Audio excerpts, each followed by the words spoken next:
بسم اللہ الرحمن الرحیم۔ السلام علیکم محترم ناظرین، جب اللہ تعالیٰ نے حضرت آدم علیہ السلام کی تخلیق کا ارادہ فرمایا تو حضرت جبرائیل علیہ السلام کو حکم دیا کہ زمین سے ہر قسم کی مٹی لے کر آؤ، اس میں سفید، سرخ، نرم، میٹھی، کھاری وغیرہ۔ حضرت جبرائیل امین علیہ السلام زمین پر ہاک اٹھانے کے لیے تشریف لائے۔ جب ہاک اٹھانی چاہی تو زمین نے وجہ پوچھی تو آپ نے بتایا کہ اللہ اپنا خلیفہ زمین میں بنانا چاہتا ہے، پھر اس کی اولاد کو زمین میں آباد کیا جائے گا۔ ان میں کوئی نیک ہوں گے وہ جنت میں جائیں گے، اور کوئی گناہ گار و کفار جو جہنم میں جائیں گے۔ آپ نے جب یہ تمام واقعہ بیان کیا تو زمین نے منت و سماجت کرتے ہوئے عرض کیا کہ آپ مجھ سے مٹی نہ لے کر جائیں، میں یہ نہیں چاہتی کہ میرا کچھ حصہ جہنم میں چلا جائے۔ حضرت جبریل علیہ السلام مٹی کا رونا دھونا سن کر واپس چلے گئے۔ مولا کائنات کے حضور زمین کی فریاد اور رونا دھونا پیش کر دیا۔ اللہ تعالیٰ نے پھر حضرت میکائیل علیہ السلام کو بھیجا۔ ان کے ساتھ بھی یہی ماجرا درپیش آیا۔ جب انہوں نے مٹی پر ہاتھ ڈالا تو وہ رونا شروع ہو گئی کہ آپ مجھ سے مٹی نہ لے کر جائیں۔ وہ بھی زمین کی فریاد سن کر واپس چلے گئے۔ پھر حضرت اسرافیل علیہ السلام کو اللہ تعالیٰ نے بھیجا۔ آپ جب زمین پر تشریف لائے تو آپ کے ساتھ بھی وہ کیفیت درپیش آئی جو پہلے دونوں فرشتوں سے درپیش آ چکی تھی۔ انہوں نے جب مٹی پہ ہاتھ ڈالا تو وہ رونا شروع ہو گئی کہ آپ مجھ سے مٹی نہ لے کر جائیں۔ آپ زمین کی عاجز و انکساری اور اس کے غم و پریشانی کو دیکھ کر واپس چلے گئے۔ پھر مولا کریم نے حضرت اسرائیل علیہ السلام کو بھیجا۔ آپ بھی تشریف لائے۔ جب مٹی اٹھانی چاہی تو زمین نے حسب معمول پھر فریاد کی مٹی نہ لے کر جائیں، لیکن حضرت اسرائیل علیہ السلام نے کہا کہ تیری بات مانوں یا رب تعالیٰ کے حکم کو تسلیم کروں۔ آپ نے زمین کی کوئی فریاد نہ سنی بلکہ مٹی لے گئے۔ اسی وجہ سے روح قبض کرنے کی ذمہ داری آپ کو سونپی گئی۔ حقیقت ہے کہ رحم اور ترس کرنے والے سے روح قبض کرنا ممکن نہیں تھا۔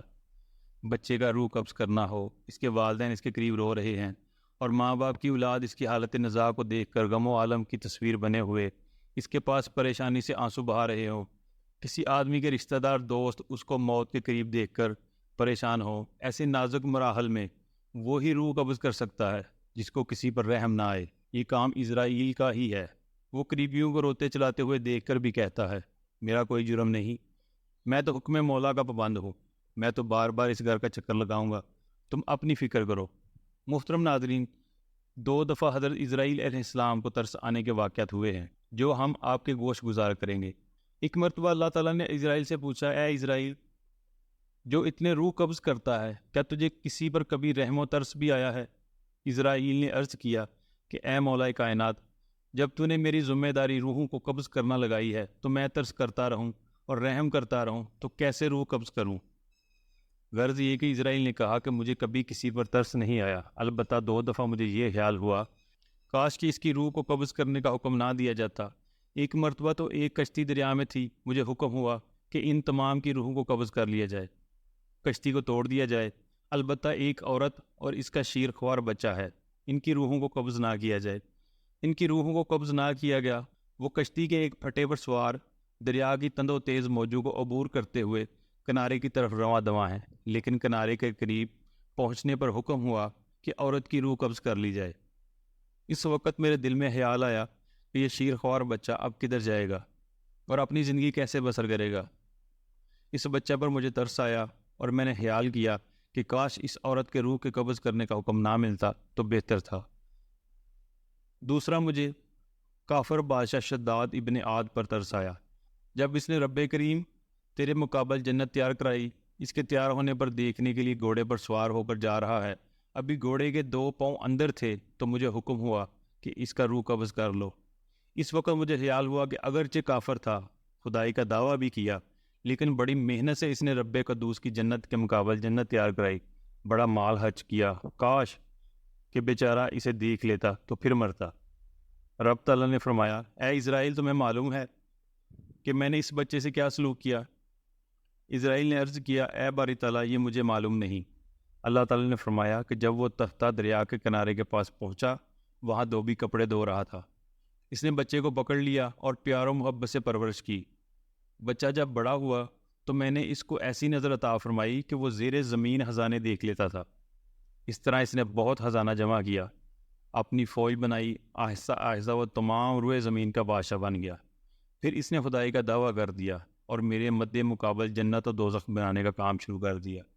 جب وہ اپنی خود ساختہ جنت تیار کرا کے دیکھنے کے لیے گیا تو میں نے اس کے روح کو قبض کرنے کا حکم دیا۔ اے اسرائیل، یہ وہی بچہ تھا جو کم سنی کی حالت میں تھا، تو تمہیں اس پر رحم آیا تھا، لیکن میری مہربانی سے وہ عظیم بادشاہ بن کر میرے ہی مد مقابل خدا بن گیا۔ میں نے اس کے تکبر و غرور کو توڑ دیا۔ مولا ذوالجلال کے اس کلام کو سن کر اسرائیل نے عرض کی، اے رب کریم، جن حکمتوں کو تو جانتا ہے وہ میں نہیں جانتا۔ غور کیا جائے تو یقیناً معلوم ہو جائے گا کہ یہ دونوں مقام ترس کے نہیں تھے۔ اسرائیل کو بچے کی پرورش کا غم تھا، لیکن باری تعالیٰ نے اس کی عظیم تر پرورش کر دی۔ اسی طرح بادشاہ پر اسرائیل کو ترس آیا، لیکن اس کے غرور کو توڑنا ضروری تھا تاکہ دوسرے عبرت حاصل کریں کہ جو شخص خدا بن بیٹھا وہ بھی اپنے آپ کو موت سے نہیں بچا سکا، دوسرے کیسے بچ سکیں گے؟ ملائکہ کی قسمیں اور ان کی صفات بہت سی ہیں۔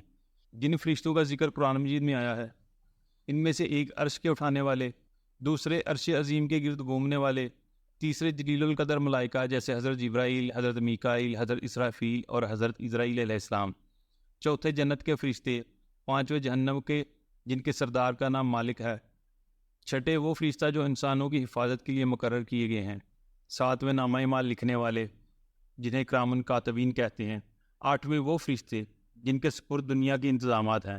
پھر ان انتظامات کرنے والوں کی بہت سی قسمیں ہیں، بعض پانی برسانے والے، بعض بچہ دانی میں بچہ بنانے والے، بعض مصیبت کے وقت انسانوں کی مدد کرنے والے، وغیرہ وغیرہ۔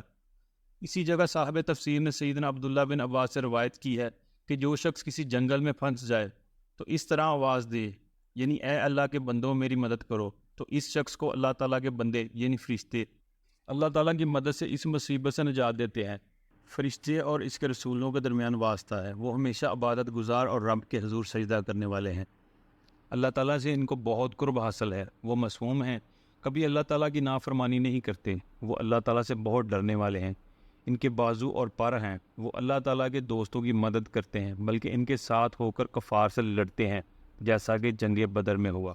محترم ناظرین، آج کی یہ معلوماتی ویڈیو اگر آپ کو اچھی لگی ہو تو اس کو لائک اور شیئر کر دیں، اور ہمارے اسلامی و اصلاحی چینل نیمل ٹی وی کو سبسکرائب کر لیجئے۔ اللہ تعالیٰ ہم سب کا حامی و ناصر ہو۔ جزاک اللہ۔